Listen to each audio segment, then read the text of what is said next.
Hi అండి అందరికీ. Good evening friends. ఎలా ఉన్నారు? అందరూ బాగున్నారా? నేను చెప్పే టాపిక్ ఏంటంటే ఫ్రెండ్స్, ఎప్పుడు కూడా తల్లిపాలు అనేది చాలా చాలా అంటే చాలా బెటర్ బేబీస్కి. ఒక 1 మంత్ నుంచి 1½ ఇయర్ వరకు తల్లిపాలు ఇవ్వడం వల్ల పిల్లల ఆరోగ్యం అయితే చాలా బాగుంటుంది. వాళ్ళ ఎదుగుదల కూడా బాగుంటుంది. వాళ్ళకి ఇమ్యూనిటీ పవర్ కూడా చాలా బాగుంటుంది పిల్లలకి. ఎక్కువ తల్లిపాలు అంటే ఇవ్వండి. ఇంకా ఇంపార్టెంట్ విషయం చెప్పేది ఏంటంటే పిల్లల్ని చాలా చాలా అంటే ఒక 8 మంత్ 9 మంత్ వచ్చిన బేబీస్ని అయితే చాలా అంటే చాలా జాగ్రత్తగా చూసుకోవాలి. వాళ్ళకి వేడి వస్తువులు కానీ చాలా దూరంగా ఉంచాలి. ఎందుకంటే మన పనిలో మనం ఉంటాం. బేబీస్ వెళ్ళి గమ్మున ముట్టుకున్న వేడి వేడి ఏంటంటే చాలామంది పిల్లలు వేడి నీటిలో చేతులు పెట్టడం, హీటర్ పట్టుకోవడం, వాళ్ళకి తెలియదు కదా పట్టుకోకూడదని.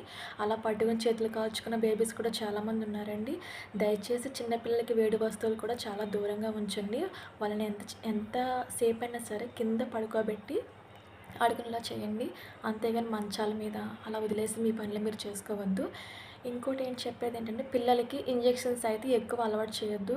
బాగా కడుపు నొప్పి వచ్చినా, ఏదైనా ప్రాబ్లం అయినా, లేదంటే స్టమక్ బాగా బిగబెట్టినట్టు ఉన్నా సరే డాక్టర్ని సంప్రదించండి. వీలైనంతగా పిల్లలకి సిరప్లు అలవాటు చేయండి. ఎక్కువ వాళ్ళకి ఇంజెక్షన్స్ ఫీవర్ వచ్చిందని ఆర్ఎంపీ డాక్టర్ దగ్గరికి వెళ్ళి ఇంజెక్షన్స్ అవి చేయించొద్దు. ఎందుకంటే అవి హెవీ డోసెస్ కాబట్టి పిల్లలు చనిపోయే పరిస్థితి కూడా రావచ్చు. కాబట్టి మనం ఏదైనా సరే జ్వరం వచ్చిందంటే అది వెంటనే తగ్గిపోకూడదు. జ్వరం వచ్చినా, జలుబు చేసినా సరే ఎంత స్పీడ్గా అయితే వచ్చినాయో అంత స్లోగా తగ్గడానికి ప్రయత్నం చేయాలి. ఎందుకంటే ఇప్పుడు ఫీవర్ వచ్చింది, మనం వెంటనే ఇంజెక్షన్ చేసుకుంటాం, అది వెంటనే తగ్గిపోతుంది కాబట్టి మళ్ళీ అది వస్తుంది. అలా కాకుండా మనం ఏదైనా సరే ఇంజెక్షన్ కాకుండా ట్యాబ్లెట్ ద్వారా తగ్గేటట్టు చూసుకోవాలి పిల్లలకి మెయిన్. ఇది కనుక తగ్గకపోతే కనుక మన హాస్పిటల్కి వెళ్ళి బ్లడ్ టెస్ట్లు చేయించుకుని పిల్లలకి ఏమైనా ఇన్ఫెక్షన్స్ ఉన్నాయా ఏంటి అనేది డాక్టర్ గారి ద్వారా తెలుసుకుని మనం చాలా అంటే చాలా జాగ్రత్తగా మనం బేబీ పట్ల చాలా కేర్ఫుల్గా ఉండాలి. పిల్లల విషయంలో అయితే చాలా జాగ్రత్తగా ఉండాలండి మనం. ముఖ్యంగా ఇది చాలామంది వింటున్నారు అనుకుంటున్నాను నా మెసేజ్. మీకు నచ్చినట్టయితే లైక్ చేయండి. లైక్ చేసి సబ్స్క్రైబ్ కూడా చేయండి ఫ్రెండ్స్. ఏంటంటే ఇప్పుడు నేను చెప్పేది ఏంటంటే మంచిగా ఇలా మెసేజ్లు చేసే వాళ్ళకైతే ఫాలో చేయడానికి, సబ్స్క్రైబ్ చేయడానికి కూడా ఇబ్బంది పడతారు.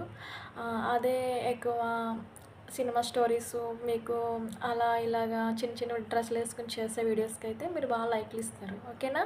నా ఛానల్ని సపోర్ట్ చేయండి. ఎందుకంటే నేను ఇంకా నాకు తెలిసిన ట్రీట్మెంట్ మీకు నేను చెప్పుకోవాలని ఆశపడుతున్నాను. అలాగే లైక్స్ అండ్ సపోర్టింగ్ కూడా చేయండి ఫ్రెండ్స్. నేను మీకు ఎప్పుడు సపోర్ట్గా ఉంటాను. ఇంకోటి ఏంటంటే చాలా చాలా మీరు గుర్తుంచుకోవాల్సిన విషయం ఏంటంటే పిల్లల్ని కనడం గొప్పతనం.